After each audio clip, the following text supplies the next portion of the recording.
இந்த ப்ராஜெக்ட் வந்து பார்த்தீங்கன்னா சப்மிசபிள் 2 HP ஹார்ஸ் பவர். இது வந்து நான் ரிட்டர்னபிள் வால்வு. இந்த வால்வ் லைன் வந்து டைரெக்டாக சப்மிசபிள்லேருந்து வருது. நான் ரிட்டர்னபிள் வால்வு போட்டிருக்கு இந்த இடத்துல.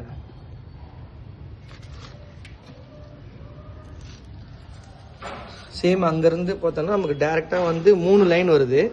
ஒரு லைன் வந்து டேரெக்டாக சாஃப்ட்னருக்கு போகுது. அதுக்கு ஒரு valve, on off valve. Bypass பண்ணுறதுக்கு ஒரு ஆன் ஆஃப் வால்வு.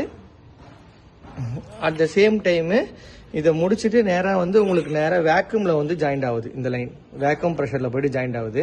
வேக்யூம்லேருந்து நேராக மல்டிபிள் வால்வுக்கு இன்புட்டுக்கு போகுது. இன்புட்டுக்கு போய்ட்டு ப்ராசஸ் எல்லாம் முடியுது.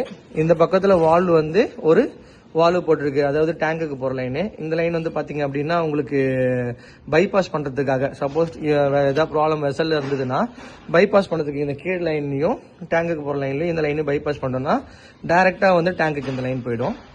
இது வந்து ரீஜெனரேஷன் பண்ணுறதுக்காக இந்த லைன் கொடுத்துருக்கோம். ட்ரெயினுக்கு இந்த லைன் வந்து ட்ரெயின் முழுக்க முழுக்க ட்ரெயின் பண்ணுறதுக்காக ரீஜெனரேஷன் பண்ணும்போது இதை ஆன் பண்ணுறதுக்கு ஆஃப் பண்ணுறதுக்கு மோட்டர் கீழே போயிட்டு ஆன் பண்ணி ஆஃப் பண்ண முடியாது சம்டைம்ஸில். அதனால் இங்கேயே வால்வு நம்ம திறந்தோம்னா வாட்டர் லைன் வெளியே போகும். அப்போ ப்ரெஷர் கம்மியாகும். அந்த டைமில் நம்ம ரீஜெனரேஷன் பண்ணுறதுக்கு யூஸ் ஆகும்.